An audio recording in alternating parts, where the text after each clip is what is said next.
What's the first thing that comes to mind when you think of the Wild West? Cowboys, dusty duels, outlaws and brave sheriffs, or maybe freedom, adventure and a life without rules? But how much of it really corresponds to reality, and how much is just an image that films and stories have given us over decades? Before we dive into this time together, I'm interested in your opinion. Was the Wild West really as wild as we imagine it to be, or was much exaggerated?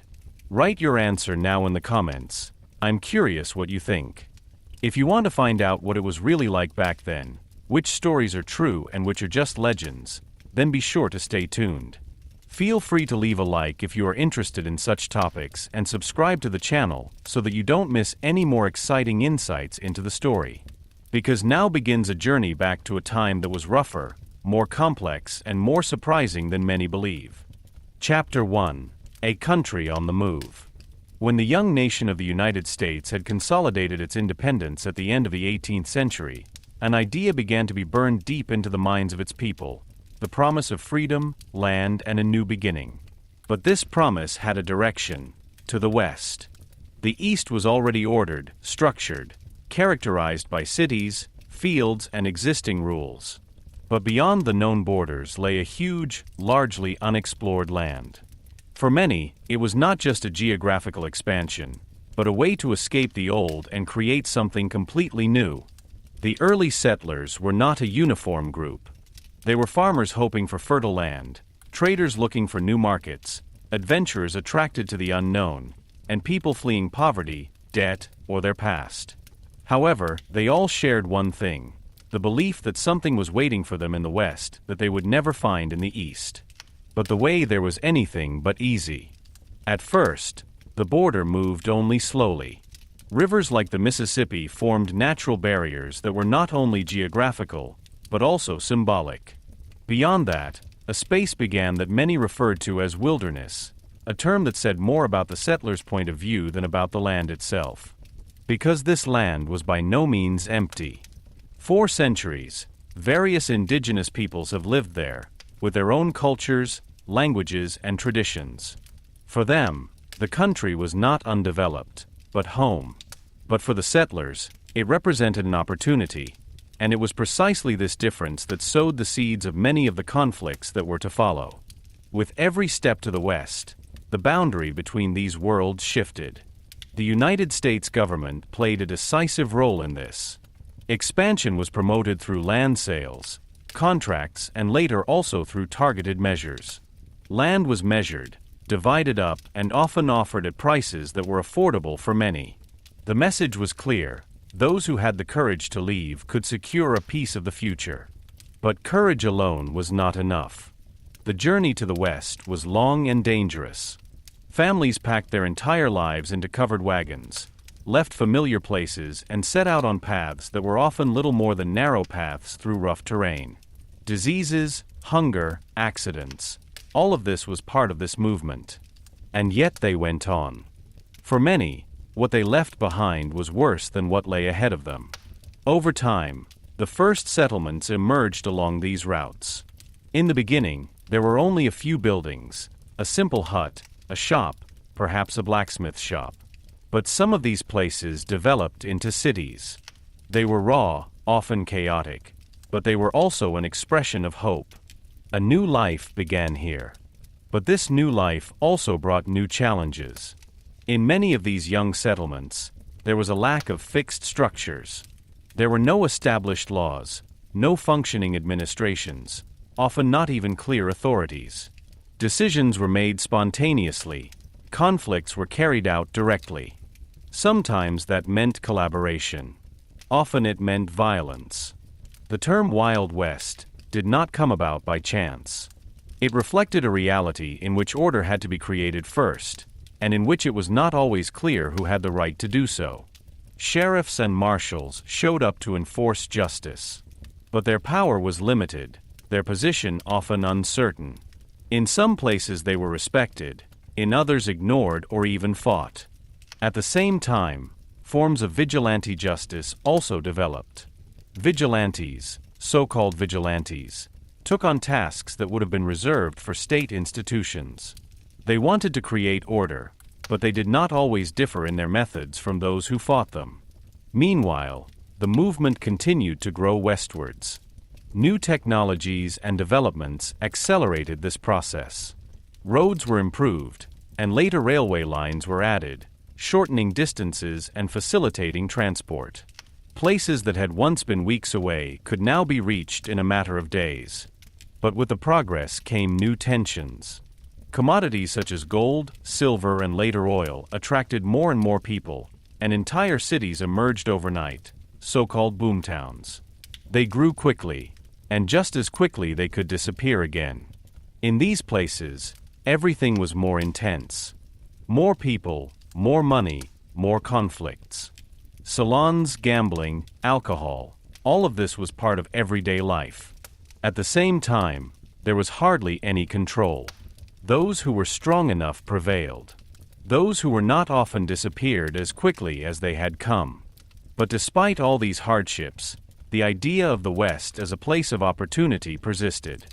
It was a myth that was already developing back then, long before films and books would later romanticize it.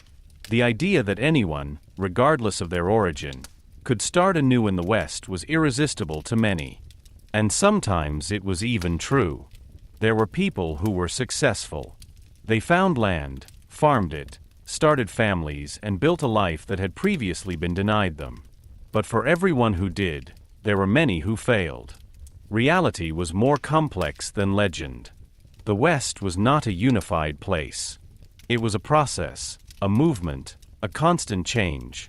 What was a border today could be overcome tomorrow. What seemed wild today could seem civilized in a few years. And yet something remained constant. The tension between hope and danger, between freedom and lawlessness, between dream and reality. This tension shaped the people who lived there. They had to make decisions that often had no easy answers. They lived in a world in which rules had to be created first, and in which every mistake could have consequences. Thus, the history of the Wild West began not with gunslings or legendary outlaws, but with a movement, with people who were willing to leave everything behind to find something new. A movement that shaped a country. And at the same time, it produced stories that live on to this day. Because the Wild West was never just a place. He was an idea. And it was precisely this idea that was to shape the coming decades, with all its contradictions, conflicts, and legends.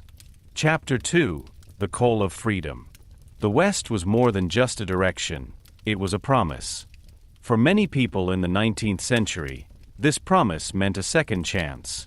While the eastern parts of the United States became increasingly dense, cities grew and land became scarcer, the image of a borderless space emerged in the West. A place where everyone could start anew. A place where origin, past, and social status counted less than courage, perseverance, and determination. This image spread quickly. Newspapers reported on fertile soils, wide plains, and unused land. Stories of successful settlers made the rounds, often embellished, sometimes exaggerated, but always with the same core: a better life awaited in the West. For many, this sounded like an invitation, especially for those who had few prospects in the East. Small farmers who suffered from debt, workers who could barely make ends meet in the growing cities, immigrants who had just arrived and had yet to fight for their place. For all of them, the West became a hope. But hope alone did not bring anyone there. The decision to leave everything behind was not an easy one. Families had to sell their belongings, often below value. Houses, fields, memories, everything was given up for something they had never seen. The step into the unknown was final. And yet they went. Because the alternative was often to stay and slowly go under. The journey itself was an adventure, but one that was rarely romantic. Covered wagons were loaded with everything you needed: food, tools, clothing, sometimes even personal items that reminded you of the old life. Then the trek started moving. Day after day. Week after week. Month after month. The distances were long and arduous. There were no guaranteed routes, no security. Rivers had to be crossed, often without bridges. Mountains were seemingly insurmountable obstacles. The weather could change within hours, from scorching heat to freezing cold. And there was always uncertainty. Diseases spread quickly, especially among children. Food became scarce when supplies were miscalculated or lost. Accidents were frequent. A broken car, an injured animal, a wrong step could endanger the entire trek. But the people went on. Not because they didn't know the dangers, but because they saw no other choice. The West thus became a place that required not only courage, but also sacrifice. Many who set out never reached their destination. They became part of the path itself, buried along the routes, often without names, without markings. And yet the flow did not stop. On the contrary, the more people made it, the stronger the attraction became. Letters from the West reached the East, reporting successes, of their own country, of possibilities that had previously been unimaginable.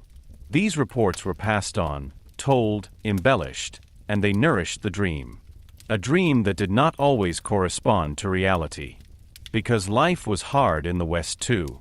The land first had to be developed. Fields had to be cleared, houses built, water sources found. There was no infrastructure, no support, no guarantee of success. Any mistake could threaten the existence of the company. And yet there was something that many felt was more valuable than security. Freedom. In the West, people were less tied to old structures. There was less control, fewer rules, at least in the beginning. For some, this meant the opportunity to define themselves. Who you were was determined less by the past than by what you did. But this freedom came at a price. Without a fixed order, chaos quickly ensued. Conflicts were carried out more directly, often without mediation. Ownership was not always clear, and disputes could escalate. In addition, there were tensions with the indigenous peoples who already inhabited this land. For them, expansion was not an opportunity, but a threat. Their land was taken, their way of life restricted, their existence endangered. What meant freedom for some was loss for others. These contrasts shaped the West from the very beginning. Nevertheless, a culture of its own developed. Communities emerged in which cooperation was essential for survival. Neighbors helped each other with the construction of houses, with the harvest, or in emergencies. This solidarity was often the only safeguard in an uncertain world. At the same time, new role models emerged. Men worked as farmers, traders, craftsmen, or drovers. Women not only took on traditional tasks, but were often just as crucial to the survival of the family. They organized everyday life, took care of children, helped in the fields, and made important decisions. The West demanded more from everyone. And he changed it. Over time, the initial dream became a reality, a complex, contradictory reality. The West was not only a place of opportunity, but also a place of hardship. Not everyone was successful. Not everyone found what they were looking for. But the reputation remained. It became stronger the further the border shifted. New areas were opened up and new opportunities were created. The West was never static. It moved, grew, changed constantly. And with him, people also changed. Those who arrived were no longer the same as those who had left. The journey had shaped her, marked her, often made her stronger. They had learned to live with uncertainty, to make decisions, and to take responsibility. The West was no place for the undecided. It was a place for those who were willing to take risks. But that's exactly what made him so fascinating. The thought that a new life was waiting somewhere out there could not be suppressed. It was stronger than fear, stronger than doubt. And so more and more people were drawn out. Not only from the eastern United States, but also from Europe and other parts of the world. The West became a symbol of new beginnings, of possibilities, of freedom. Even if this freedom was never as easy as it seemed. Because behind every opportunity there was a risk. Behind every dream is a reality. And it was precisely in this field of tension that the history of the Wild West continued to develop. carried by people who were willing to risk everything to win something they might never quite achieve. But they tried. Again and again. Because the call of freedom was louder than anything else. Chapter 3: The Journey into the Unknown. The decision was made, but the real beginning was not in the dream of the West, but on the way there. For most of them, this journey did not begin with adventure, but with farewell. Houses were sold, often below value, possessions reduced to the bare necessities. Anything that didn't fit in a covered wagon was left behind. Furniture, memorabilia, sometimes even parts of one's own past. What remained was a life that would never be seen again. Then came the moment of departure. One last look. One last step. And then the trek started moving. The wagons were heavily loaded, pulled by oxen or mules, which were slow but persistent. Families sat close together, children between boxes and sacks, while men and women ran alongside to relieve the animals. It was not a quick progress. Often they only managed a few kilometers a day. But that was only the beginning. The paths they took were not roads in the true sense of the word. They were routes that had been formed from the tracks of those who had walked before. The most famous of these was the road to Oregon, but there were many variants, many branches, and just as many dangers. The landscape was constantly changing. Wide plains that seemed endless and yet could be deceiving. Rivers that seemed harmless until you tried to cross them. Mountains that towered in front of them like walls and demanded paths that were hardly passable. And there was always uncertainty. The weather could change within a few hours. The heat of the day often gave way to a bitter cold at night. Storms came up, tore tarpaulins from the wagons, scattered supplies and forced people to huddle together and hold out. But it was not the weather that was the greatest danger. It was the little things. A loose wheel. A sick animal. A wrong step. A broken car could stop the entire trek. Repairs had to be improvised, often with what was available at the time. Tools were limited, spare parts rare. Every delay cost time, and time could be the difference between life and death. Food was also a constant topic. Supplies had to be divided precisely.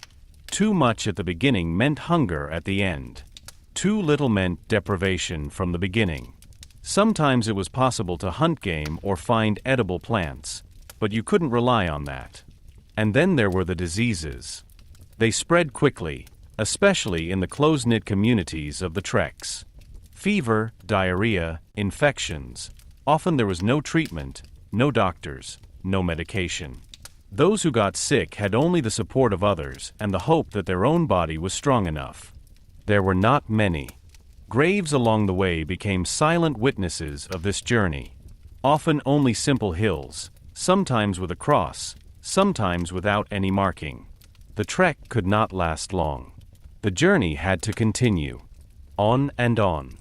In spite of everything, something else was created on these paths. Community. People who had never met before became a unit. They shared their supplies, their worries, their hopes. Decisions were made together. Conflicts were resolved together, at least most of the time. But here, too, the toughness of the West became apparent. Not every conflict could be resolved peacefully. Tensions could arise, especially when resources became scarce or decisions endangered lives. In such moments it became clear how thin the line between cooperation and dispute was. The journey demanded more from each individual than he ever had to give before. Children grew up faster. They learned early on to take responsibility, to help, to survive. For many of them, this trip was formative. They didn't know anything else. Adults were tested. Not only physically, but also mentally. Doubt, fear, exhaustion. All of this accompanied her every day. And yet they had to move on for themselves, for their families, for the goal they had set for themselves. The West was still a promise. But along the way, this promise was put to the test again and again. Sometimes the treks met other groups. Other settlers, traders, trappers, people who had been on the road for a long time or already knew the West. These encounters could be helpful. Information was exchanged, tips were given, sometimes goods were traded. But not every encounter was positive. Mistrust was omnipresent. Everyone knew that not everyone who was on the road had good intentions.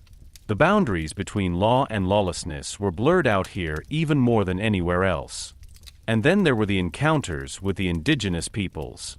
For many settlers, these encounters were marked by uncertainty. Stories and rumors had stoked fears, often without foundation. In reality, the encounters were different. Some were peaceful, characterized by exchange and mutual help. Others were tense or escalated into conflicts. But regardless of the outcome, they made one thing clear.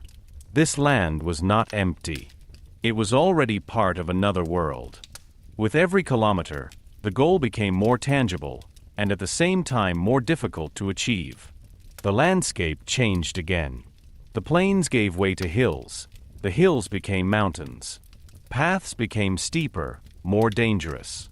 Some wagons had to be dismantled and transported individually. Animals reached their limits. And also the people. But then the moment came. The moment when the view opened. After weeks, sometimes months, they reached their destination, or at least the area they had set for themselves. In front of them lay land, vast, untouched, full of possibilities. And full of challenges. Because the journey was not the end. It was only the beginning. Now the construction began. Houses had to be built, often from what was available at the time.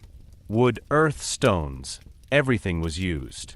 Fields had to be prepared, although the soil was not always as fertile as it had seemed from a distance. Water had to be found. And held. Because without water there was no life. The first few months were decisive. Anyone who managed to establish themselves during this time had a chance. Those who failed often had no second opportunity. And yet, despite all these difficulties, there was this feeling. A feeling that many had never experienced before.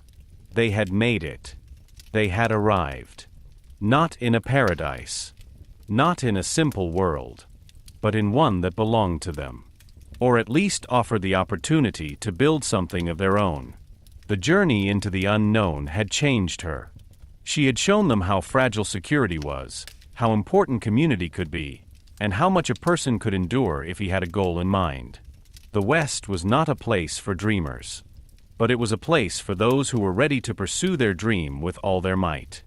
And that's exactly what they did. Again and again. Because even though many failed, the idea remained.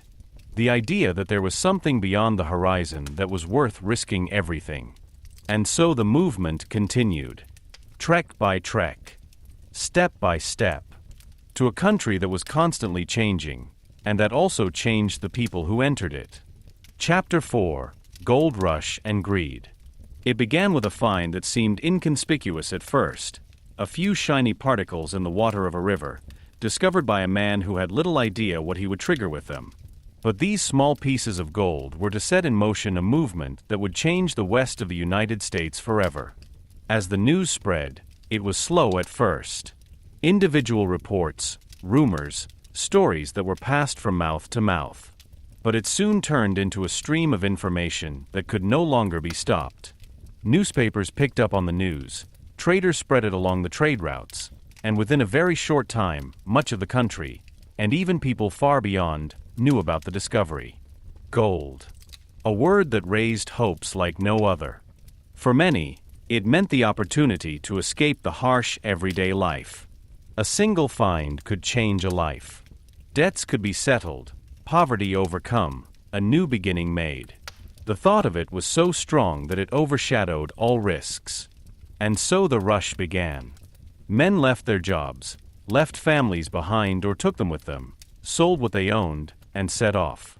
People came not only from the United States, but also from Europe, South America, and Asia, lured by the prospect of quick riches. They were all drawn in the same direction, to the west. The journey was as arduous as that of the settlers before, but this time it was marked by a different energy. It was not only hope that drove people, but also greed. The idea that there was a wealth hidden somewhere, just waiting to be discovered, made many forget all caution. When they arrived, they encountered a world in upheaval. Where only a few people had previously lived, camps suddenly emerged, then settlements, then entire cities. Tents were pitched, huts were built, roads were improvised. Within a few weeks, remote areas were transformed into vibrant centers full of life. But this life was anything but orderly. The so-called boomtowns grew faster than they could be controlled. There was hardly any infrastructure, no sufficient supply, often not even clear ownership.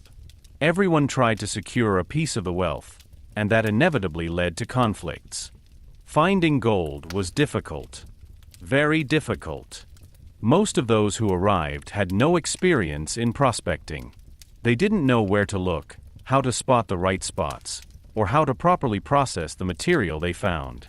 Many spent days, weeks, or months scouring rivers, sifting soil, without ever finding more than a few tiny grains. But hope kept them alive. Again and again there were stories of lucky people, of men who found large amounts of gold within a very short time and became rich. These stories spread quickly and kept the dream alive, even if they were the exception. For most of them, the big find failed to materialize. But while many searched, others saw another possibility. When gold diggers had money, they needed things: tools, food, clothing, accommodation. And it was here that a new path to wealth emerged. Traders, shopkeepers, innkeepers, they often benefited more than those who actually searched for gold. They sold simple goods at high prices, took advantage of demand and built stable businesses, while the prospectors sought their fortune in the mud. The West thus became a place where not only gold counted, but also business acumen. But with the rapid growth came problems. Without clear laws, an atmosphere developed in which strength and influence often counted more than law. Disputes over claims, i.e., over the rights to certain sites, were frequent. Without official regulations, these conflicts were often carried out directly, with words, or with weapons. Violence was omnipresent. The cities were noisy, chaotic, full of energy, but also full of danger. Gambling, alcohol, and prostitution were part of everyday life. For many, life in the gold rush was intense, fast-paced, and unpredictable. You could win everything in one day, and lose everything the next. The environment also changed. Rivers were diverted, forests were cut down, landscapes dug up. The hunger for gold knew no bounds, and the consequences were far-reaching. Areas that had once been untouched were changed within a very short time, often irreversibly. For the indigenous peoples, the gold rush meant another threat. Their land has been overrun, their way of life disrupted, their resources destroyed. Conflicts intensified, and the situation continued to deteriorate. So the gold rush was not only a time of awakening, but also a time of destruction. And yet he remained a symbol of opportunities, of risk, of the dream of getting rich quickly. Many who came left again, disappointed, exhausted, often poorer than before. But some stayed. They built cities, developed structures, brought order to the chaos. The provisional settlements became permanent places. Roads have been paved, buildings have become more stable, rules have been introduced. Slowly, the picture began to change. The West remained rough, but it became more structured. The gold rush subsided. The easily accessible deposits were exhausted, and the effort to find new gold increased. Large companies increasingly took control, used machines, and displaced the small gold prospectors. The era of the individual soldier of fortune came to an end, but her influence remained. The gold rush had accelerated the West. He had attracted people, created cities, driven developments. Without him, the expansion would have been slower, perhaps different. But the way it took place, it left its mark. Not only in the landscape, but also in the stories. Because the thought that a hidden treasure is waiting somewhere, that a single moment can change life, remained. He became part of the myth of the Wild West. A myth that often overshadowed reality. Because behind the shine of gold lay hard work, disappointment, and loss. But it was precisely this contrast that made the time so formative. The gold rush showed what people are capable of when they are driven by hope and greed at the same time. He revealed their strengths, but also their weaknesses. And he made it clear that the West was not only a place of freedom, but also a place of extremes. Between success and failure. Between dream and reality. Between gold and dust. Chapter 5: Cities of Dust. The West did not grow slowly. He exploded. Where yesterday there had been nothing but dusty earth, a river or a deserted piece of land, suddenly there were tents, huts, people. First a few, then dozens, then hundreds. And before you knew it, a makeshift camp had become a city. A city of dust. These so-called boomtowns often arose for a single reason. People had discovered something: gold, silver, land, or a strategic location. And like a magnet, this find attracted others. Everyone wanted to be there. Everyone wanted to benefit. But these cities were unlike anything known in the East. They were not planned. They were not orderly. They were born out of necessity, fast, improvised, and often chaotic. The first buildings were simple constructions. Tents, wooden sheds, makeshift huts. It wasn't about beauty or permanence, but about function. Protection from the weather, a place to sleep, a place to do business. Over time, some of these structures became more stable, but many remained provisional.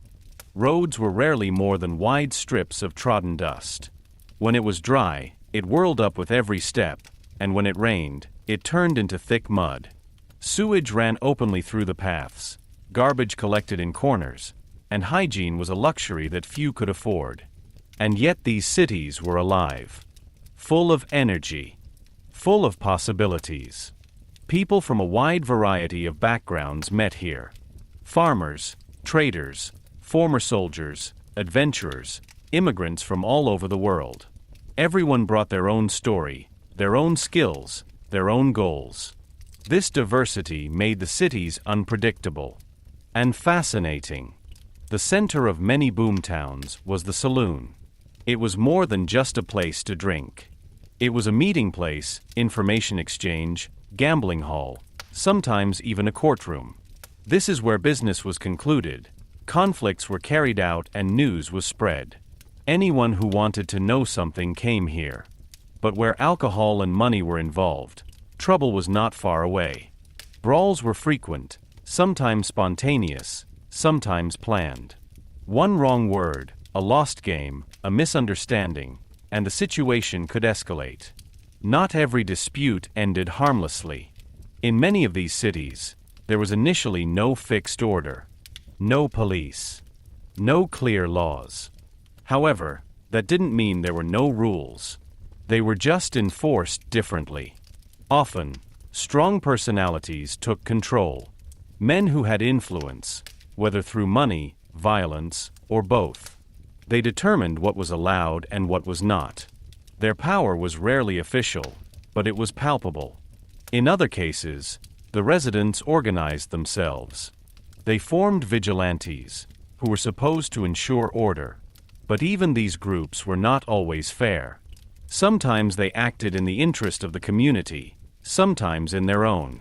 Justice was relative, and often depending on who exercised it. Over time, however, structures emerged.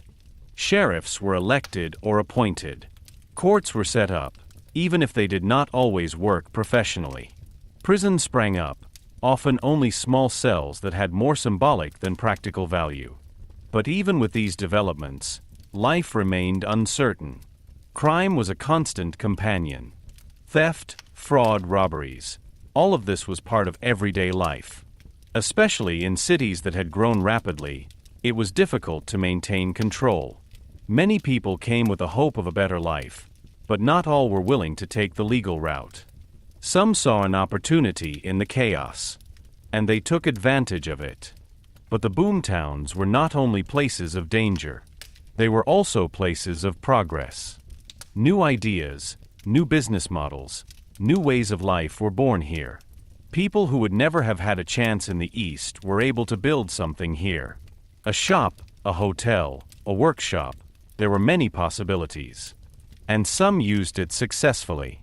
Families settled, children were born, schools were established. Churches were built to give the community a moral framework. Slowly, step by step, a certain order developed out of the chaos. But not every city had this fate. Many boomtowns were transient. As quickly as they had emerged, they could disappear again. When resources were exhausted, when no more gold was found, when demand fell or people moved on, these places lost their importance. People left, the buildings fell into disrepair, and what was left behind? Dust. Ghost towns. Empty shells that bore witness to a time when there had once been life here. Abandoned houses, squeaking doors, crumbling facades, silent memories of hope, greed, and transience. But these places were also part of history. They showed how quickly the West could change, how unstable many things were, and how close success and failure were. For the people who lived in the boomtowns, every day was a balancing act. Between risk and opportunity, between order and chaos. They had to make decisions, often quickly, often without any information.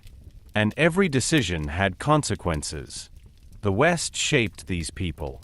He made them harder, more cautious, sometimes more ruthless. But it also produced community, cohesion, the will to build something together. These contrasts made the cities of the West so unique. They were brutal and hopeful at the same time. Chaotic and creative. Dangerous and full of possibilities. Over time, some of these cities evolved. They became bigger, more stable, more organized. Roads were paved, stone buildings were erected, administrations were established. The temporary camp became a real city. Others, on the other hand, disappeared. But no matter which path they took, they were all part of a larger process. The West was changing, and the cities of dust were his most visible expression. They showed how quickly an idea could turn into reality, how people came together to create something new, often under conditions that were far from ideal. And they showed that progress was not always clean, not always fair, and not always lasting. But that's exactly what made it real. The boomtowns were not perfect places. They were crude, imperfect, sometimes unjust. But they were alive.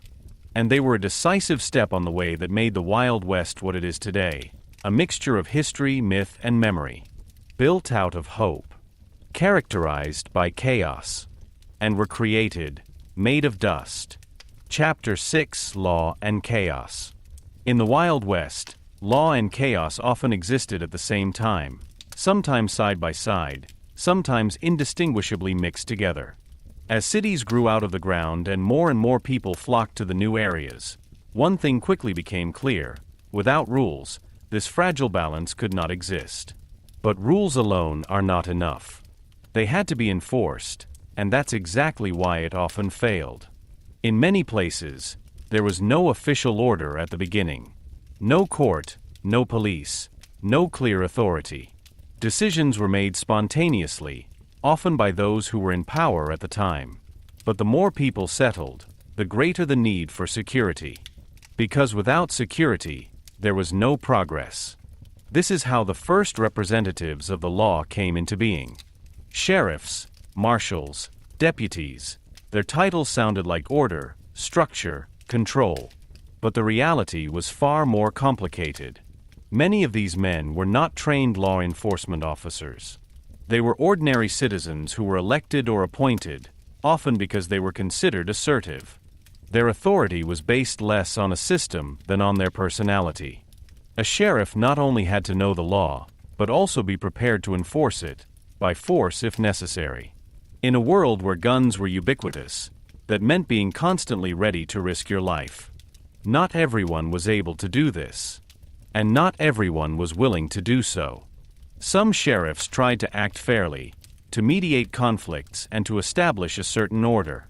Others used their position to exercise power, assert personal interests, or enrich themselves. The line between law enforcement and lawbreaker was often thin. Very thin. At the same time, other forms of control emerged. Be vigilant. Vigilantes, who joined together to maintain order when there was no official authority or it was felt to be inadequate. At first glance, they seemed like a solution, people who took responsibility to protect their community. But they were also problematic. Because without clear rules, without control, they could become a danger themselves. Decisions were made quickly, often without evidence, without proceedings. Suspects were convicted, sometimes punished, sometimes hanged, often without the opportunity to defend themselves. Justice became something that was interpreted, and interpretation was dangerous. Meanwhile, a culture of lawlessness of its own developed. Outlaws. Outlaws who deliberately lived outside the system. Some were simple thieves or fraudsters, others organized groups that robbed banks, robbed trains, or terrorized entire cities. For some, they were criminals. For other, heroes. This perception often depended on who their actions affected. If an outlaw robbed a bank that was already considered unfair, he could be seen as a kind of rebel. However, when he stole or killed ordinary people, this image quickly changed. But regardless of the perspective, one thing remained the same. They were part of the West. And they put the law to the test again and again. Confrontations between law enforcement and outlaws were inevitable. They took place on dusty streets, in narrow alleys, sometimes far outside the cities. These encounters have rarely been as dramatic and clearly structured as later stories would portray. They were often chaotic, unpredictable, and deadly. A duel could be decided in seconds. One wrong step, a moment of uncertainty, and it was all over. The risk was high for both sides, and it was not uncommon for bystanders to pay the price. Uncertainty shaped everyday life. People live with the knowledge that conflicts could escalate at any time. An argument in the saloon, a misunderstanding on the street, an unpaid amount, all this could lead to violence. And yet many tried to lead a normal life. They worked, built houses, started families. They hoped that the order would become stronger over time. That rules not only exist, but are also respected. And indeed, a lot changed. As the population grew and the infrastructure increased, more stable systems emerged. Courts became more professional, laws more clearly defined, responsibilities defined. The role of the marshals, especially at the super-regional level, gained in importance. They were responsible for enforcing law and order across larger areas, often under difficult conditions. But even with these developments, the system remained vulnerable. Corruption was a constant problem. Influential people could influence decisions, manipulate judgments, or evade prosecution. Money and power played a major role, and not always in the sense of justice. Trust in the law was therefore not a matter of course. It had to be earned, and it was often disappointed. This uncertainty led many people to continue to rely on themselves. Weapons were not just a symbol, but a tool for self-defense. Everyone knew that they might be alone in an emergency. This made the West dangerous, but also independently. Because despite all the problems, a certain form of order developed, one that was not perfect, but worked. One that adapted to the conditions instead of ignoring them. The West was not a place where the law was determined from above. It was created on sight. Through experience. Through mistakes. Through conflicts. And it was precisely this origin that made it so special. It was not a rigid system, but a living process. A process that was shaped by the people who lived it.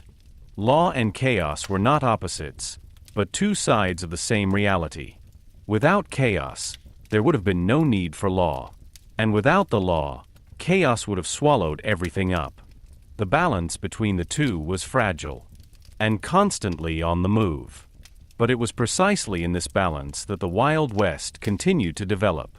With every decision, every conflict, every attempt to create order, a piece of history was written. A story that was not always fair, not always logical, but always real. And maybe that's exactly what makes them so fascinating. Because in the Wild West, it wasn't just about who was right. It's about who was willing to stand up for it. Chapter 7: The Cowboys and the Cattle. When you think of the Wild West today, an image almost automatically comes to mind. A rider with a hat, dust on his face, a lasso in his hand, and a herd of cattle moving through endless plains. This image is so deeply rooted that it often stands as a symbol for the entire era. But behind this image lies a reality that was far more complex. The time of the cowboys did not begin out of a thirst for adventure, but out of economic necessity. After the Civil War, there were huge herds of cattle in the southern United States, especially in Texas. However, these animals were worth little as long as they could only be sold locally. In the North, on the other hand, especially in the growing cities, there was a high demand for meat. The difference in price was significant. The challenge was to get the animals there. This is how the system of so-called cattle drives was born. Long, arduous treks in which thousands of cattle were driven over hundreds, sometimes thousands of kilometers, to railway stations from where they could be transported onward. And this is where the cowboys came into play. Contrary to the romantic image, cowboys were not loners, but part of a team. A typical herd of cattle was accompanied by several men, each with specific tasks. There was the trail boss who was in charge and made decisions.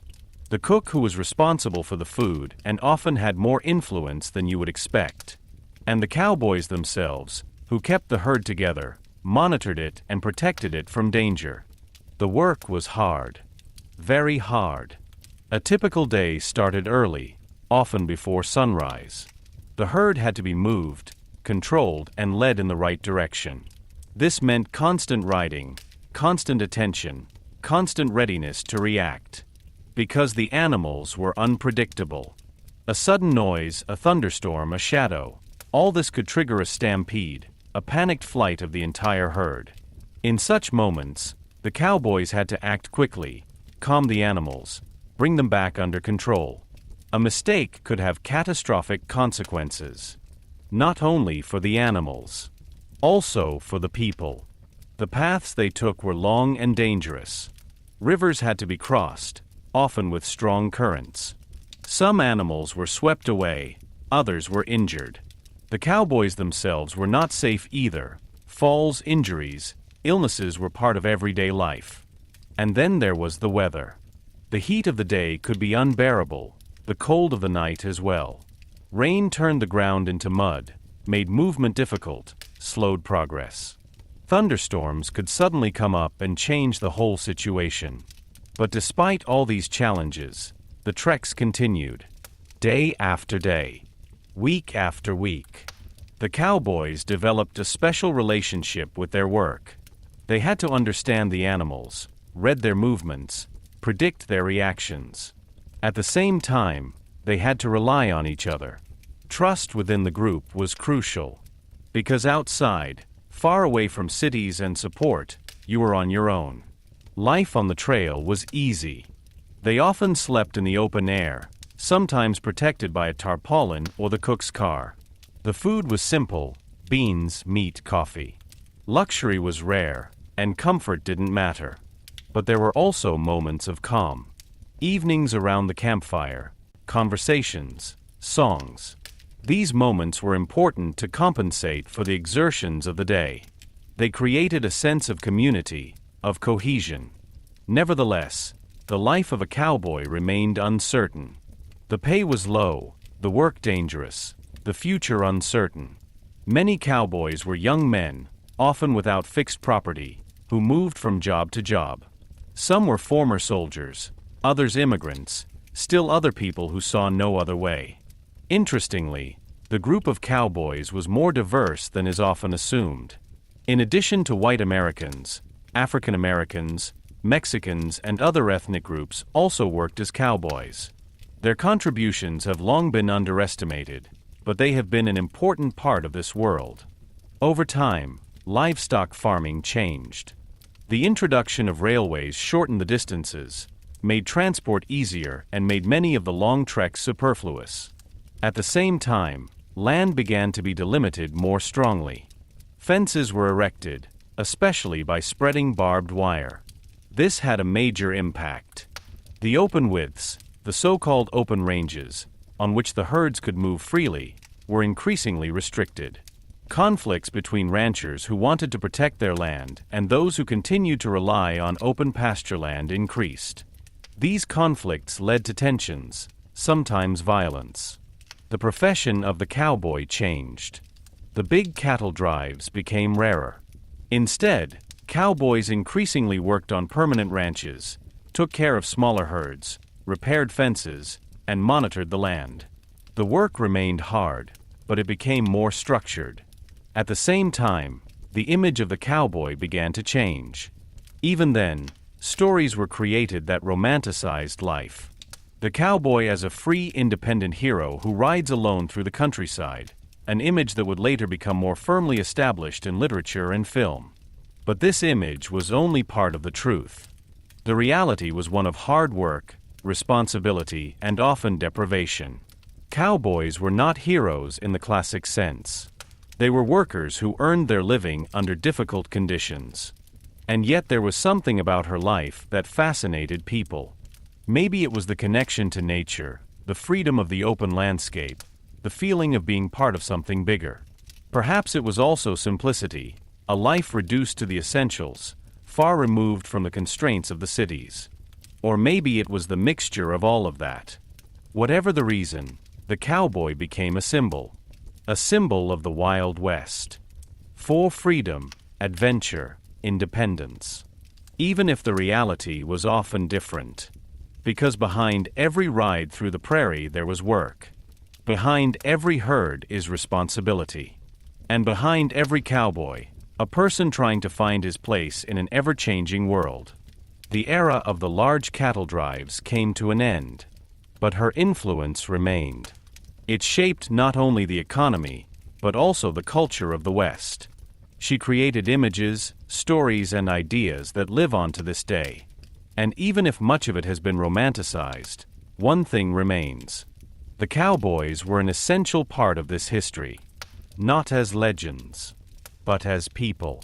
People who lived, worked, and survived in a harsh world, and left a trace that is still visible today. Chapter 8: Railways and Progress.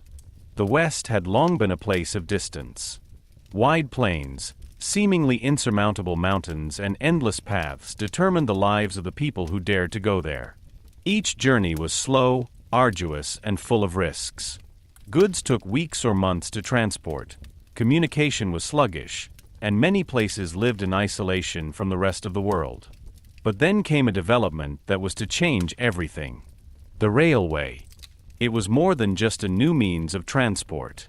It was a symbol of progress, of connection, of speed in a world that had been characterized by patience until then. With the construction of the first major lines, the West began to change at a speed that had previously been unimaginable. The construction itself was a huge undertaking. Two large companies are working towards each other from opposite sides of the country. From the east, a route began that ran through areas that had already been developed. From the west, workers fought their way through mountains and rough terrain. Their goal was to create a connection that would cross the entire continent. The work was hard. Very hard. The workers, many of them immigrants, lived in simple conditions. They worked in heat, cold, rain, and snow. They blew up rocks, laid rails, built bridges, and overcame obstacles that were often life-threatening. Accidents were not uncommon. Avalanches, explosions, diseases, all of this was part of everyday life. But despite the dangers, the work continued. Because behind this project was not only economic interest, but also a national idea. The idea of connecting a country. When the two tracks finally met, it was a historic moment. A symbol that the West was no longer isolated, but had become part of a larger whole. But the real change only began afterwards. The West became accessible by rail. Journeys that had previously taken months could now be completed in just a few days. People could get to the West faster and safer. At the same time, goods could be transported efficiently, raw materials from the West to the East, finished products in the opposite direction. This had far-reaching consequences. Cities along the railway lines grew rapidly. They became hubs, centers of trade and communication. Places that had previously been insignificant suddenly gained in importance. Others that were not connected to the network lost influence. The railroad determined where growth took place, and where not. This was an enormous advantage for the economy. Raw materials could be transported faster and in larger quantities. The livestock industry also benefited, as cattle no longer had to be driven over long distances, but could be transported by train. This reduced losses and accelerated trading. The railway also brought changes to agriculture. Products could be sold over longer distances, markets were expanded, prices became more stable. At the same time, new machines and tools could be brought to the West more easily, which increased productivity. But progress also had its downsides. The construction of the railway led to further conflicts with the indigenous peoples. The routes crossed areas that had been inhabited for generations. The change in the landscape, increasing settlement, and the loss of resources led to tensions that often ended in violence. For many, the railway did not mean progress, but loss. The environment also changed. The landscape was influenced by the construction of the lines. Forests were cleared, animals were displaced. In particular, the bison herds, which played a central role in the lives of many indigenous peoples, were severely decimated, in some cases deliberately to weaken the resistance of these groups. So the progress was not neutral. It had winners and losers. For the people who lived in the new cities, however, the railway often brought advantages. They were better cared for, had access to more goods and information. Isolation decreased, and with it some of the uncertainty. But at the same time, the railway also brought new challenges. With better accessibility, more people came, and not all of them had good intentions. Crime shifted, new forms of fraud and violence emerged. Trains themselves became targets for raids, as they often transported valuable cargo. So the West remained dangerous. But he changed. The speed at which things developed increased. Decisions had to be made more quickly. Developments were more dynamic. The West became more modern without completely losing its rough sides. The perception of the West also changed. It was no longer just a distant, unknown territory. The railway brought him closer, became more tangible, more accessible. People could travel without giving up their entire lives. The West became part of everyday life, at least for some. But despite all these changes, part of the Old West remained. The vastness, freedom, the uncertainty. The railroad could change many things, but it could not control everything. There were still areas that remained remote, places where the old life continued, hardly influenced by the new developments.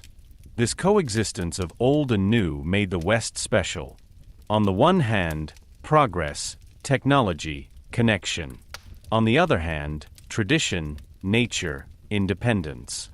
The development moved between these two poles. The railway was a decisive factor in this. It accelerated processes that had already begun. It connected places that had previously been separated. It created opportunities, but also new problems. And it changed people. The way they thought, worked, lived. The West was no longer just a target. He had become part of a system that was constantly evolving. And yet something remained unchanged. The desire for progress. The desire for connection. And the willingness to take big risks to achieve both. The railway was a symbol of this. A symbol of what was possible when people were willing to overcome borders, geographical, technical, and also personal. But it was also a symbol of the complexity of this progress. Because every step forward brought new questions, new challenges, and new stories. Stories that further shaped the Wild West and made it what it is today, a place where the past and the future meet, on steel rails, and carried by an idea that was stronger than any distance. Chapter 9: Conflicts with the Indigenous Peoples. The West had never been empty. Long before settlers, gold prospectors, and railways reached the country, numerous indigenous peoples lived there. They had their own cultures, languages, traditions, and ways of life that were closely linked to nature. For them, land was not possession in the sense of property, but part of their identity, something that could not be separated, sold, or simply abandoned. As the United States' westward expansion began, two completely different ideas collided. For the settlers, the land was a resource, something that could be used, divided, and owned. For the indigenous peoples, it was home, livelihood, and spiritual space at the same time. This fundamental difference led to tensions. At first, many encounters were peaceful. There was trade, exchange of knowledge, and occasionally even cooperation. Settlers learned from the indigenous peoples how to find their way in the new environment, which plants are edible, and how to deal with the climatic conditions. But this phase was often short-lived. With increasing settlement, the pressure on the land grew. More and more people came, more and more land was claimed. Hunting areas were restricted, water sources were changed, natural resources were used. For the indigenous communities, this meant a gradual loss of their livelihoods. The reaction to this was varied. Some groups tried to adapt. They traded with the settlers, adapted their way of life, or retreated to less developed areas. Others resisted. This resistance led to conflicts. Conflicts that are often referred to as Indian Wars, but were in fact a series of conflicts that lasted for decades and took different courses in different regions. The causes were manifold. Land grabbing, broken contracts, cultural misunderstandings, and economic interests played a role. Agreements were often made that guaranteed the indigenous peoples certain territories, but these agreements were not always kept. When new resources were discovered, such as gold, these contracts quickly lost their importance. Trust, which was already fragile, was further shaken. The military power of the United States grew over time. With it also the ability to assert its interests. Forts were built, troops stationed, strategies developed to break the resistance. These measures led to a further escalation. For the indigenous peoples, this was a struggle for survival. They knew the country, used its conditions, moved flexibly. But they faced an organization that had more resources, more people, and increasingly better technology. The conflicts were often brutal. On both sides there was violence, attacks, losses. But the effects were not evenly distributed. As the United States consolidated its position, many indigenous communities increasingly lost influence and control over their land. A decisive turning point was the systematic resettlement. Indigenous peoples were forced to leave their ancestral territories and move to so-called reservations. These reserves were often less fertile, less suitable for the traditional way of life, and were far removed from the original home areas. The resettlements were not voluntary. They were enforced, partly by force, partly by political pressure. The road to these new territories was often long and arduous, marked by hunger, disease, and loss. For many, this meant the end of their previous way of life. At the same time, attempts were made to change the culture of the indigenous peoples. Children were sent to boarding schools where they were not allowed to speak their language. Traditions were suppressed, religious practices were banned. The aim was to integrate the indigenous communities into the dominant society, often without regard to their identity. These measures had long-term consequences. Cultural losses, social problems, and a sense of uprootedness shaped many communities across generations. But despite all these challenges, resistance remained. In various regions, there have been repeated uprisings, attempts to regain lost land or at least to preserve their own way of life. Some of these conflicts became symbols, stories that are still told today. But they did not fundamentally change the course of the expansion. The West was further developed. The railway was expanded, cities grew, agriculture spread. The presence of indigenous peoples has been increasingly marginalized, geographically, politically, and socially. And yet they did not disappear. They stayed. In the reserves, in remote areas, in their communities. They preserved their traditions, their languages, their identity, often under difficult conditions, but with great determination. The history of these conflicts is complex. It cannot be reduced to simple narratives. There was not just one perspective, not just one truth. There were different interests, different experiences, different interpretations. But one thing is clear. The expansion to the West had a profound impact on the indigenous peoples. It changed their lives, their culture, their future. And she left traces that are still visible today. When talking about the Wild West, this part of the story is often simplified or faded out. But he is an inseparable part of it.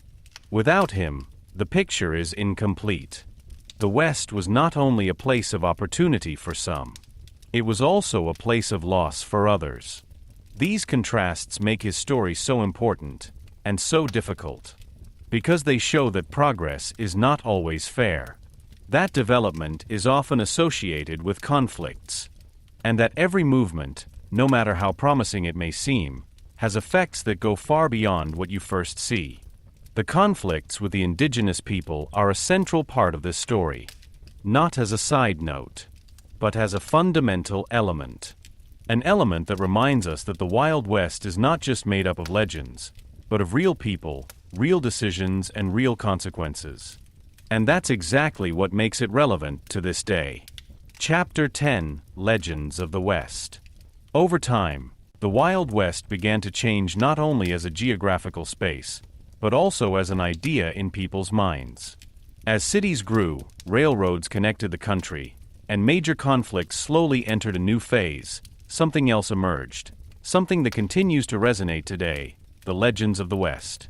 These legends did not arise suddenly. They developed from real events, from real people, from stories that were retold. But with each passing on, they changed a little. Details have been added, simplified, or dramatized. Complex personalities became clear roles. Difficult decisions became clear actions. This is how the transformation of history into myth began. At the center of many of these stories were individuals. Men, and more rarely women, whose names became known beyond their time. Some were law enforcers, others outlaws, and still others moved somewhere in between. What united them was their presence at a time when decisions were often made quickly and visibly. And it was precisely this visibility that made them figures to be talked about. A sheriff who stood up to a gang. A gunslinger who survived in a duel.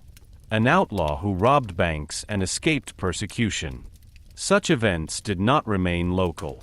They were told, written down, passed on. Newspapers played an important role in this. They reported on incidents, sometimes objectively, but often with a certain dramatization. Headlines should attract attention. Stories should be read. At a time when information was spread more slowly, such reports had a great impact. They shaped the image of the West. But it was not only newspapers that contributed to the creation of the legends. So-called dime novels, cheap, widely circulated stories, also took up these topics. They told of heroes, of adventures, of clear conflicts between good and evil. These stories weren't always accurate, but they were impactful. They made figures out of people. And figures become symbols. The cowboy became the epitome of freedom and independence. The sheriff is a symbol of order and justice. The outlaw became a rebel who opposed a system. But these roles were often simplified. The reality was more complex. A sheriff could be corrupt. An outlaw could have motives that went beyond pure self-interest. A cowboy was first and foremost a worker, not a hero. But the legends needed clarity. They needed opposites. And so many stories were reduced to the essentials. Duel against duel. Good versus evil. Order against chaos. This simplification made them understandable and memorable. Another factor was oral tradition. In saloons, around campfires, in small towns, stories were told. Everyone who was there added something. A movement became faster, a shot more precise, an opponent more dangerous. With each story, the story grew. And with it, the legend. It is interesting that many of these legends were created during the lifetimes of the people involved. Some took advantage of this consciously. They cultivated their image, told their own version of events, contributed to their own mythologization. Others, on the other hand, involuntarily became legends. Their deeds were interpreted, their personalities simplified, their stories changed. The result was often an image that only partially corresponded to reality. But it was precisely this image that shaped the perception of the West. It made him tangible. It made it tellable. And it made him fascinating. Because the legends of the West offered something that went beyond reality. They offered identification figures. Heroes with whom you could identify. Figures who stood for values, courage, freedom, justice. Even if these values were not always so clear in reality, they became clear in the stories. At the same time, the legends also offered excitement, danger, conflict, decision, elements that make up every good story. But over time, the legends moved further and further away from reality. Especially in the 20th century, when film and television emerged, these stories were reinterpreted. Western films took up the well-known motifs and reinforced them.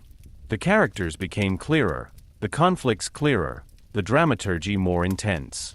The Wild West became a stage, and the legends to screenplays. In the process, some of the historical accuracy was often lost. But at the same time, the West was made accessible to a wider audience. People who had never been there were able to get an idea, even if this picture was not always complete. The effect of these representations was enormous. They shaped generations. They influenced how the West was seen, not just as a historical event, but as a cultural symbol. A symbol of freedom, of adventure, of the fight against adversity. But in recent decades, the view has changed. Historians, authors and filmmakers have begun to question the legends. They try to paint a more differentiated picture, to present the complex interrelationships, to broaden the perspectives. It becomes clear that the reality was often contradictory. That there were not only heroes and villains, but people with different motives, with strengths and weaknesses. This new consideration does not take away the significance of the legends, but it complements them. It shows that behind every story there is a reality, and that this reality is worth understanding. So the legends of the West are more than just stories.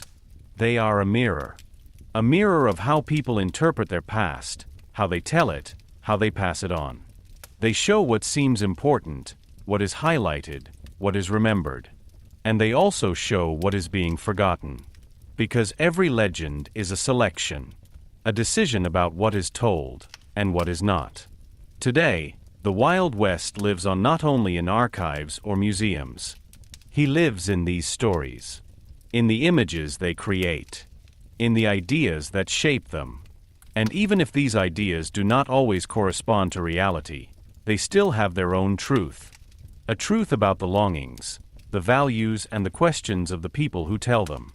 Because in the end, the legends of the West are not just about the past, but also about the present. About the way we use stories to understand our world. And maybe that's exactly the reason why they are so alive to this day. Chapter 11, Duels and Lawlessness. When you think of the Wild West, one image is almost always part of it. Two men standing opposite each other on a dusty road, their hands close to their revolvers, their eyes fixed on each other. A moment of silence, then a quick grab, one shot, and everything is decided. This image is deeply rooted in the idea of the West. But as is so often the case, the truth lies somewhere between myth and reality. Duels, as they are portrayed in stories and films, have occurred, but rarely in the clear, almost ritualized form that was later made of them. The reality was messier, more unpredictable, and often less honorable. Conflicts arose quickly in the West. The reasons for this were manifold: disputes over land, money, honor, misunderstandings, or simply personal dislikes. In an environment where weapons were readily available and the law was not always consistently enforced, a conflict could easily escalate. But not every dispute immediately led to violence. Often, attempts were made to find a solution at first, through talks, mediation, or compromises. But when these attempts failed or did not take place at all, often only a direct confrontation remained. And this could be fatal. A duel was only one of many forms. In some cases, two people actually arranged to have some kind of formal altercation. They met at a certain time, in a certain place, often with witnesses. There were unspoken rules, fairness, equal conditions, a certain process. But even in these cases, the outcome was uncertain. A duel was not a sporting challenge. It was a life-threatening situation.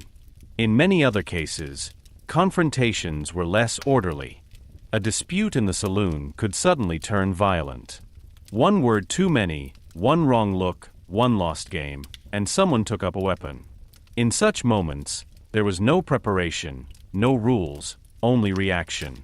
And often it didn't just affect those involved. Bystanders could be injured or killed if shots were fired in confined spaces. The danger was omnipresent, and it made everyday life unsafe. Another aspect of lawlessness was organized crime. Gangs of outlaws used the vastness of the West to move, commit crimes, and evade persecution.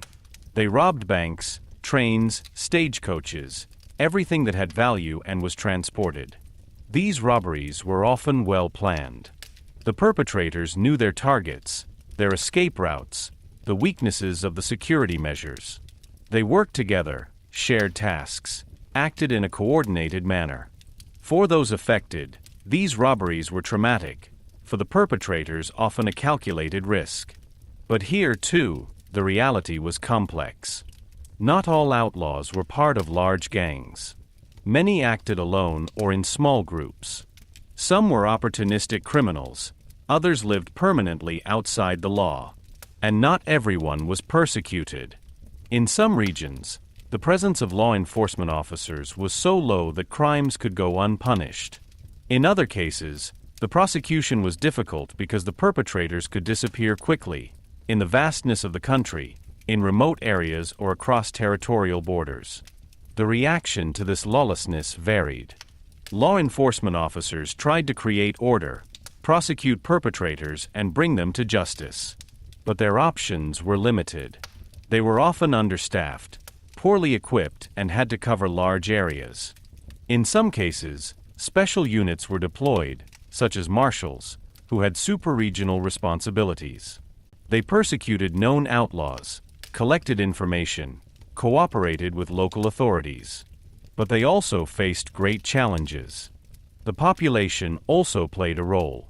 In some cases, citizens supported the law enforcers, gave clues, helped with the prosecution. In other cases, they protected outlaws, out of fear, sympathy, or distrust of the authorities. This dynamic made the situation even more complex. Law and lawlessness were not clearly separated. They existed side by side, influenced each other. An interesting aspect is how violence was perceived. It was more present in the West than in many other regions. People were used to conflicts escalating. However, this did not mean that violence was accepted or desired. On the contrary, many tried to avoid them. But the conditions did not always make this possible. The uncertainty led people to prepare. Weapons were a part of everyday life, not necessarily for aggressive motives, but for self-defense. Everyone knew that they had to react quickly in an emergency. However, this willingness could also lead to situations escalating more quickly. A misunderstanding that might have been clarified with words in a different environment could end in violence here. Over time, strategies were developed to reduce these risks. Some cities introduced rules that restricted the carrying of weapons within certain areas. Others rely on a stronger presence of law enforcement officers, on clearer structures, on deterrence. These measures were partially successful. They made life safer and reduced the number of violent clashes. But they could not completely eliminate the lawlessness, because it was part of the reality of the West. A part that arose from the conditions, from the vastness, the uncertainty, the rapid growth, the lack of structures, and also from the people themselves. Because everyone brought their own story, their own motives, their own decisions. Duels and violence thus became a symbol of the harshness of life in the West, of the direct consequences of conflicts, of the need to make decisions, often quickly, often definitively. But this symbol is only part of the truth. The reality was more diverse, more complex, less clear. Not every conflict ended with a shot. Not every outlaw was a myth. Not every law enforcement officer is a hero. But it is precisely this ambiguity that makes the story so interesting. Because it shows that the Wild West was not a place of easy answers. It was a place where people had to deal with difficult situations, often without clear orientation, often under pressure. A place where decisions mattered. And consequences. The stories of Duels and Lawlessness are therefore more than just exciting stories. They are a window into a time when order had to emerge, when people found their own ways, sometimes successfully, sometimes not. And they remind us that behind every myth there is a reality. A reality that is not always as clear as it seems. But that is precisely why it remains so fascinating. Chapter 12: Women in the Wild West. When talking about the Wild West, men are often in the spotlight. Cowboys, outlaws, sheriffs, gold prospectors. Their stories shape the image of this time to this day. But this picture is incomplete. After all, women played an equally decisive role in the West, even if their stories were told less for a long time. The West was not a place where you could afford to limit people to certain roles. Life was too hard, the conditions too demanding. Everyone was needed. And so women took on tasks that went far beyond what was considered typical in other parts of society. Many women came to the West as part of families. They accompanied their husbands, their parents, their children on the long and dangerous journeys. Already on the way there it became clear how important her role was. They organized everyday life, took care of the care, cared for the sick, kept the family together. But their responsibility did not end with their arrival. On the contrary, it often only really began. In the newly emerging settlements, women played a major role in the construction. They helped build houses, worked in the fields, provided food, clothing, and order in everyday life. In an environment where there was little support, their work was indispensable. But many women went even further. Some ran their own businesses, small shops, inns, laundries. Others worked as teachers, bringing education to places that had just emerged. Still others worked as doctors or midwives, often without formal training, but with practical experience and a great sense of responsibility. This diversity shows that women in the West were not just part of the community, they were a central part of its functioning. Especially in the boomtowns, their presence was decisive. These cities were often male-dominated, especially in the early stages. This led to an imbalance that had an impact on social life. Women brought stability, structure, and often a different form of perspective to these communities. With their presence, the social fabric changed. Families were formed, long-term relationships developed, and temporary camps became permanent settlements. Women helped turn a place of survival into a place to live. But life was not easy. Women faced many challenges. The isolation was great, especially in remote areas. Access to medical care was limited, as were opportunities for education or social participation. In addition, there were dangers. The same risks that affected men, illness, accidents, violence, also applied to women. In some cases, they were also confronted with specific threats, such as exploitation or lack of protection. And yet many found ways to assert themselves. Some women became well-known personalities. They ran businesses, were politically active, or influenced their community in other ways. Some defied the expectations of their time, took on leadership roles, or lived independently, something that would often have been difficult to imagine in the East. In a way, the West offered more leeway. The fixed structures, which were more pronounced in other regions, were often missing here. This meant uncertainty, but also freedom. Women were able to take on roles that would have been denied to them elsewhere. But this freedom was not equally distributed. It depended on many factors: origin, social position, economic opportunities. Not all women had the same opportunities, and not all were able to take advantage of these opportunities. Another important aspect is the role of women from indigenous communities.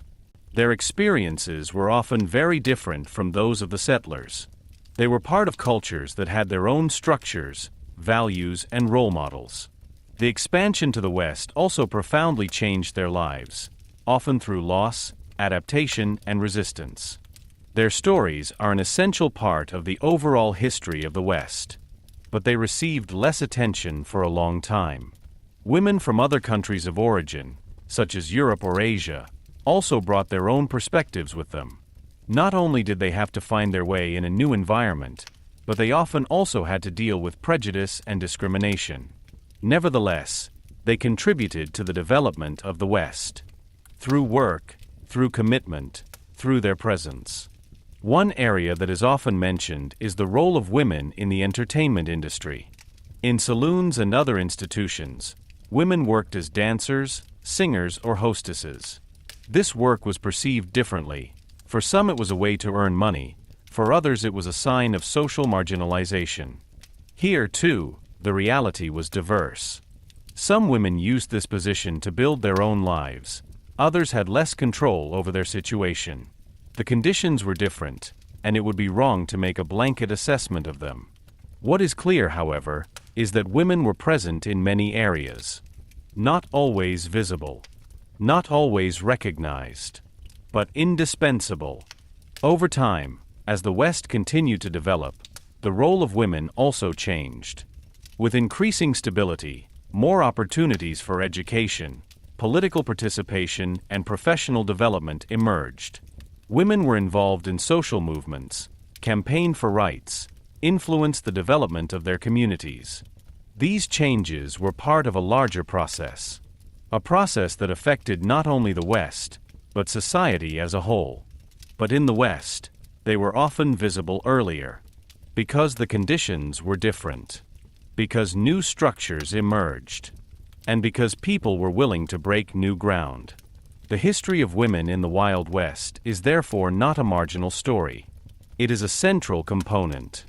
It shows how diverse this time was, how different the experiences, how complex the reality. And it reminds us that behind every image, behind every narrative, there is more than the obvious. Because the Wild West was not only shaped by men, but by everyone who lived there.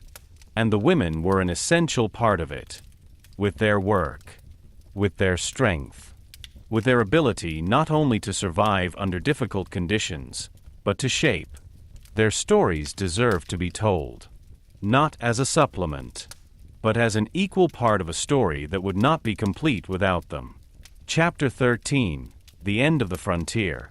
The frontier, the last frontier, was a symbol of freedom, adventure, and uncertainty. 4 generations of settlers, cowboys, prospectors, and pioneers. It meant space for new beginnings and opportunities, but also danger and hard work. But like any border, the frontier was not static.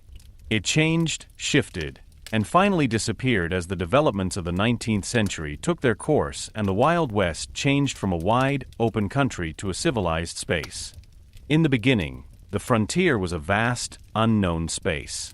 People who moved inland entered a world that was only partially documented, characterized by rivers, mountains, forests, and vast plains. They came with hopes, fears, and the firm belief that they could start everything anew here. This idea shaped the culture of the West for decades. Every settlement, every trek, every small success on the plains was an expression of this idea of freedom and self-determination. But this freedom was not unlimited. With the expansion came responsibility, structure, and conflicts. Land was divided, property rights defined, cities built, and roads built. The railroad connected places that had previously been weeks away, facilitating trade and communication. With each new connection, civilization grew and moved into the formerly open country. What once seemed unmanageable and unattainable became tangible and increasingly controlled. The expansion had profound consequences for everyone involved. The indigenous peoples who had lived in these areas for centuries were further pushed back. Reservations were created, ancestral land was confiscated, and traditional ways of life were destroyed or severely restricted. Conflicts that had existed for decades reached their sad climax in this phase. Those who did not adapt were excluded. Those who adapted lost part of their identity. The frontier was therefore not only a border between land and civilization, but also between cultures and worlds. At the same time, society within the settlements themselves changed. Cities grew, institutions emerged, laws were enforced, schools and churches were founded. A life that had previously been characterized by improvised structures and constant uncertainty took on fixed forms. People found stability, could own land, trade, and build families. The frontier did not disappear all at once, but it was civilized step by step. What was wilderness yesterday has now become a plan, a city, a network of streets, buildings, and institutions. The economic system also changed. Agriculture, animal husbandry, mining, and trade were increasingly organized and regulated. Whereas in the past freedom and initiative were crucial for survival, now long-term planning, property rights, and infrastructure dominated. Herds of cattle, which were driven over thousands of kilometers, could now be transported by rail. Gold and silver mines that had once been developed only by individual prospectors now belonged to companies with capital, machinery, and labor. The frontier was economically structured. Improvised freedom was replaced by calculation and organization. For the people, this meant a profound change in the way they lived. The cowboy era ended, the long treks became rarer, everyday life became more predictable, and the risk of the open country decreased. At the same time, however, civilization also brought restrictions. Freedom was defined, rules became binding. Land ownership required administration. The land that was once open to all was now fenced, mapped, and under control. The frontier, the endless possibility of determining everything yourself, no longer existed in its original form. But the end of the frontier did not mean the end of stories, myths, and legends. On the contrary, the West began to gain a different kind of importance. It became a symbol, a cultural image that told of adventure, courage, and pioneering spirit. People who had experienced the frontier became the bearers of stories that reflected both reality and fantasy. Books, newspapers, and later films preserved these memories, exaggerated them, and created an image of the Wild West that civilization had now left behind, but whose myth lived on. Social structures also changed permanently. Families who had survived on the frontier became established citizens. Women who had taken on work, responsibility, and influence in the settlements were able to further expand their positions. Education, trade, local administration, and politics developed, and the region became part of a national order that was increasingly different from the original chaos. The frontier thus disappeared not only geographically, but also socially and culturally, as people took on fixed roles and formed stable communities. The frontier was also a touchstone for democracy and the rule of law. In a world where state institutions were weak or distant, people learned to take responsibility for themselves. Vigilantes, local courts, and elected sheriff positions laid the foundation for later governance in the Western territories. Many of these early decisions shaped political structures that persisted long after the end of the frontier. The balance between individual freedom and collective order was fundamentally practiced and defined in this way. In addition, the end of the frontier was an economic turning point. The West was no longer seen as just an undeveloped country, but as part of a national economic system. The railway lines connected sources of raw materials, agricultural land, and urban centers, making trade predictable. Entrepreneurship no longer had to be improvised. Planning, investment, and organization became decisive factors. The economic order displaced the informal, improvised way of life that had previously been essential for survival. Despite all these changes, the memory of the frontier remained alive. Stories of cowboys, gold diggers, law enforcers, outlaws, and courageous women were told, passed on and integrated into the cultural imagination. They built bridges between the reality of civilization and the myth of freedom. And although the landscape itself was civilized, the idea of the frontier lived on in people's minds, as a symbol of opportunity, courage, risk, and adventure. So the end of the frontier did not mean the end of the fascination of the West. It marked a transition. From uncontrolled, open land to civilized region. From improvised life to structured everyday life. From the freedom of the wilderness to the possibilities of order. But at the same time, the myth that made the West famous far beyond its geographical borders remained. Today, the frontier has disappeared, but its traces are visible everywhere. Cities, roads, railroads, fields, and ranches are all signs of transformation. The stories of adventure, conflict, survival, and pioneering spirit are present in literature, film, and culture and continue to shape the image of the Wild West. The end of the frontier was a final act of an era, but it also opened the door to new possibilities, to a new order that built on the experiences and trials of that time. The frontier continued to exist as an idea, as a symbol and inspiration. It stands for a time when people had to prove themselves, when decisions had immediate consequences, and when courage, perseverance, and creativity made the difference between success and failure. The end of the frontier shows that history is not only made up of places, but also of transitions, of the transformation from chaos to order, from freedom to structure, from myth to reality. The end of the frontier did not end the Wild West. He had changed. The open space, the challenges, the adventure, all of this remained part of the memory as people learned to live in a new order. Cities grew, communities stabilized, the legal system was established, the economy and infrastructure took their place. The frontier, which once made everything seem possible, became part of a larger, organized world, and at the same time left behind a cultural legacy that is still alive today. Chapter 14: Myth versus Reality. The Wild West has long since ceased to be just a historical epoch, but a cultural symbol. Stories about cowboys, outlaws, gunslings, gold diggers, and endless prairies shape our image of this time, but how much of it really corresponds to reality, and how much is legend? The truth often lies somewhere in between historical facts, literary embellishment, and the cinematic interpretations that have shaped the image of the West worldwide. Already during the expansion to the West, narratives began to form that were greatly simplified. Newspapers that reported on shootings, gold discoveries, or outlaws often reported only a fraction of the facts. They needed dramatic headlines to attract attention. A small quarrel turned into a legendary shootout, a chance find into a gold rush, and a shrewd businessman into a cowboy hero. These stories spread rapidly, not only locally, but throughout the country. Shortly thereafter, dime novels appeared, inexpensive pulp novels that told the adventures of the West. They were usually highly exaggerated and highly stylized. Heroes were almost superhuman, villains incredibly dangerous, and conflicts extremely dramatic.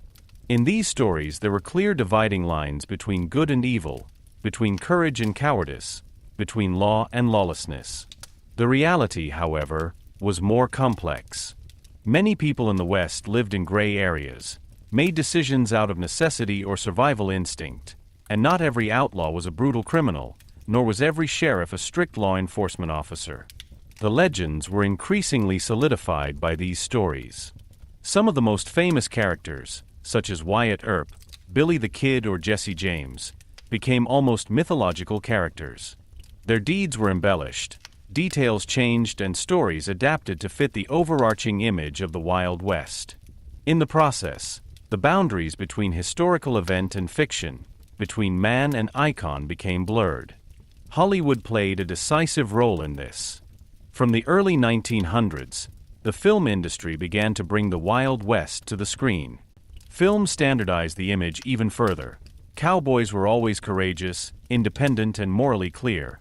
Outlaws were charming, rebellious, or threatening. Conflicts were resolved in clear duels on the dusty road. The film world reduced the complex reality of the West to comprehensible plot patterns, dramaturgical highlights, and iconic images.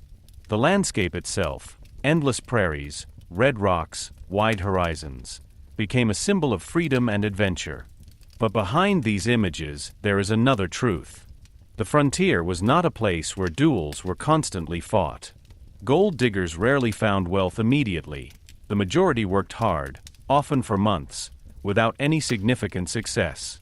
Cowboys were primarily farm workers who rode herds of cattle for hours, repaired fences, or cared for animals. The social structure was complex. Families often had to work together, settlements organized themselves, and violence was omnipresent, but often commonplace and not heroic. The discrepancy between myth and reality also affects the role of women. While films and novels have long focused on the male cowboy or the rebellious outlaw, women were indispensable actors in the West. They ran households, helped with agriculture, opened shops, formed communities, and took responsibility in settlements. Their stories have long been portrayed in a marginalized or romanticized way, even though they were crucial to the survival and development of the cities. The indigenous peoples were also greatly simplified or misrepresented in the myths. Hollywood and popular literature often portrayed them as one-dimensional opponents, barbarians, warriors, or obstacles to expansion. In reality, however, they had complex cultures, political structures, and their own strategies of survival. Their experiences, especially the expulsion, the loss of land and resources, as well as the violent oppression by settlers and the government, were often concealed or distorted. Another difference between myth and reality can be seen in the meaning of violence. Duels, robberies, and gunfights are the symbols that are most present in stories and movies. However, historical studies show that these spectacular events were comparatively rare. Most conflicts were not heroic, but tragic, everyday, or pragmatic. Many people died from diseases, accidents, or from harsh environmental conditions, not from gun duels. Violence was a constant, but rarely part of a dramatic, choreographed showdown. Despite these differences, the impact of myths on culture is enormous. They shaped American identity and self-image. Freedom, independence, assertiveness, and courage, all of these have become closely linked to the image of the Wild West over time. For the population of the 20th century, these stories offered orientation, a sense of adventure, and a figure of identification that went beyond everyday life. The myths also had economic implications. Tourism in former Western towns, the popularity of Western literature, museums, films, and reenactments are based on an image of the West that is highly stylized. Places that were historically insignificant became places of pilgrimage through stories and film productions because the myth upgraded them. Historians and scholars have long worked to shed light on the difference between myth and reality. They draw on sources such as letters, diaries, court records, newspaper reports, and archaeological finds. These sources show the complexity of life in the West. Poverty and wealth were often close together, conflicts were complex, and individual decisions had far-reaching consequences. They make it clear that the image of constant adventure is greatly simplified and that everyday life in the West was characterized by hard work, uncertainty, and adaptation. One example is the depiction of cowboys. While movies portray them as independent heroes, cowboys were mostly employed workers on ranches organized by trail bosses. Their work was monotonous, physically hard, and extremely demanding. They rode for hours, cared for animals, repaired fences, and had little free time. Only a few became rich or famous. But it is precisely this everyday reality that is rarely told in myths. The role of law enforcement officers is also exaggerated. Sheriffs, marshals, or deputies appear as moral authorities who enforce law in every situation. In reality, they were often confronted with corruption, lack of resources, and local power conflicts. Their influence was limited, and their decisions could be strongly influenced by personal interests. Nevertheless, stories have made them symbolic figures, the benchmark for justice in a chaotic world. Another area in which myth and reality fall apart concerns the gold rush. The idea that every person could get rich through luck and courage is only partially true. In fact, most prospectors failed, found only small quantities, or gave up their dream after months of hard work. The economic winners were often traders, entrepreneurs, and large companies that controlled the infrastructure and resources. But in stories, gold prospectors are usually portrayed as lonely heroes who became rich through skill and luck. However, myth and reality do not exist separately. They influence each other. Stories shape perception, perception influences interpretation, and interpretation shapes the transmission of history. That's why it's important to look at both levels, the historical facts and the cultural impact those stories had.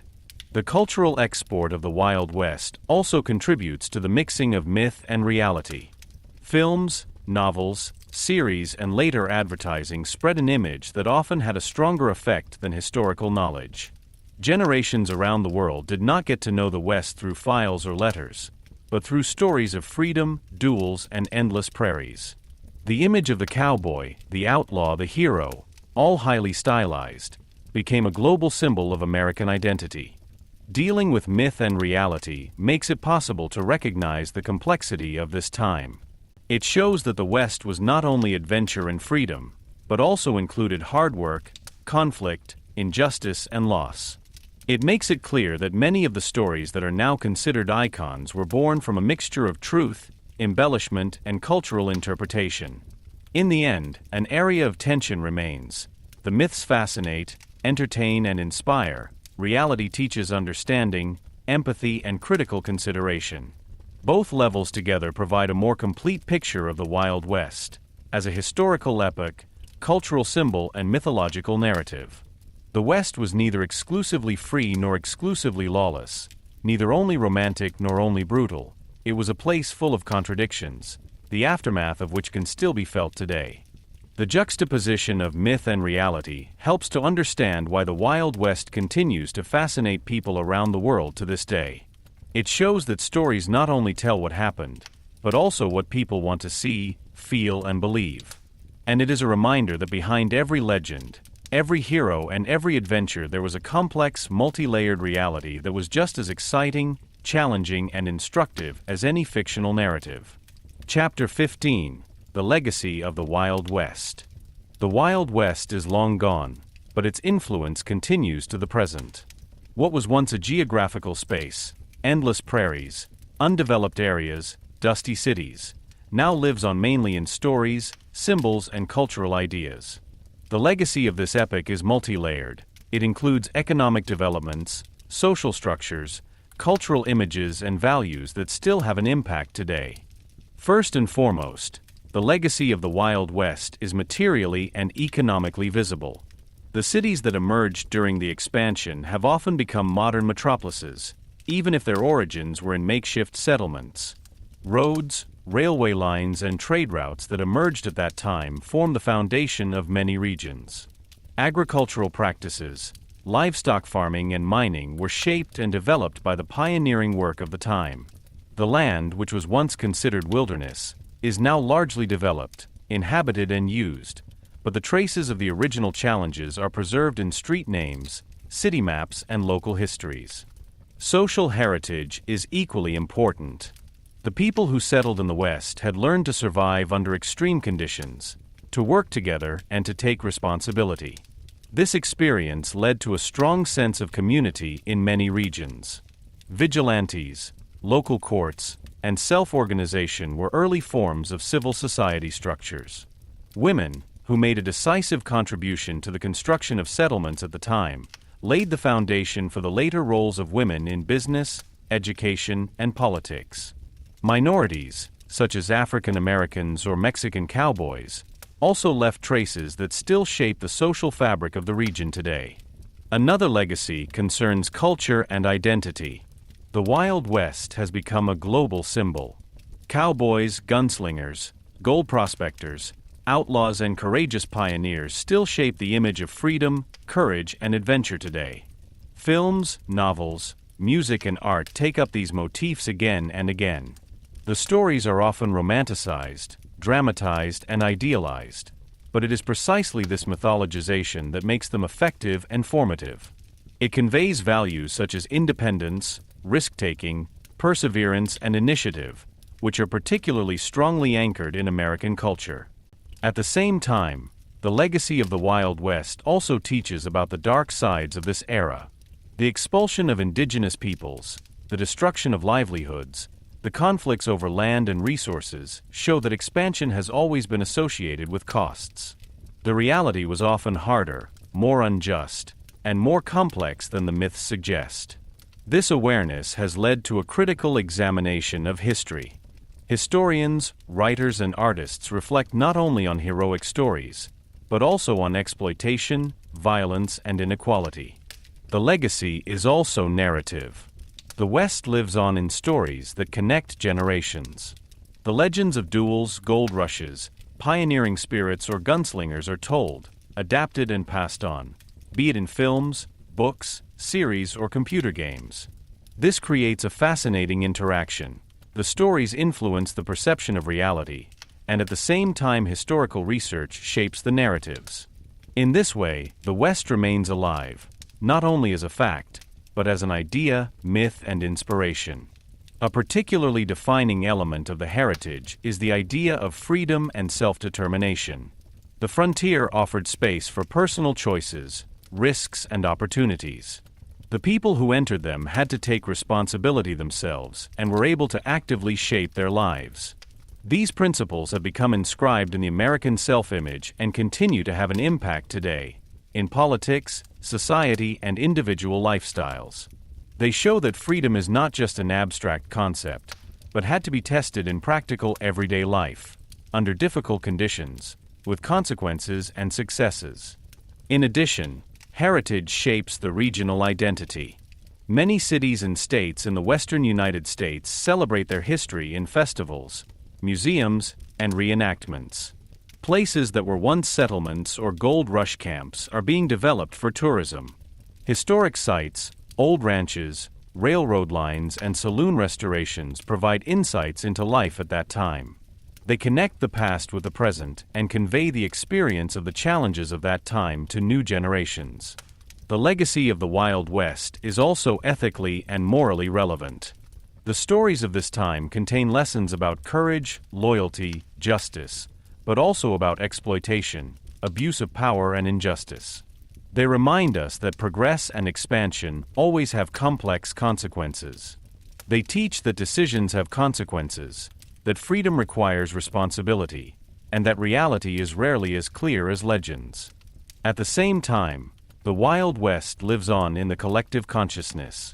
Terms such as cowboy mentality, frontier spirit, or pioneering spirit are still used today to describe courage, perseverance, or entrepreneurial spirit. The West is thus not only a historical epoch, but also a cultural concept that transports values, attitudes, and ideals. Artistic inspiration is also part of the heritage. Western literature, films, music, photography, and painting take up motifs of the frontier and reinterpret them. This results in both homages and critical debates. Artists deal with myth, legends, and reality, often romanticizing and reflective at the same time. In this way, history remains dynamic, lively, and connectable to the present. The legacy of the Wild West also includes technology and infrastructure. The railroad that was built during the expansion was crucial to connecting the nation. Roads, trade routes, and the first industrial approaches were built in parallel. This infrastructure laid the foundation for later economic developments and continues to influence the settlement and economic patterns of Western countries to this day. Last but not least, the legacy is political. The processes of land division, the establishment of administrative systems, and the conflicts with indigenous peoples shape the relationship between state and society. They show how political decisions can change the reality of life, and how important it is to balance power, law, and responsibility. These historical experiences continue to have an impact on modern discussions about land rights, resource management, and social justice. The legacy is therefore multi-layered. It includes material, social, cultural, ethical, political, and symbolic dimensions. It shows that the Wild West was more than adventures and duels, more than cowboys and gold diggers. It was a complex web of people, ideas, conflicts, and possibilities. A space in which individual freedom, risk, and community came together, in which opportunities and dangers were closely linked, in which decisions had immediate consequences. The fascination of the West lies in this complexity. She explains why the stories, myths, and legends still inspire people around the world today. It shows that history is not only made up of facts, but also of narratives, interpretations, and cultural images that are passed down through generations. The legacy of the Wild West lives on both in real historical traces and in the imagination.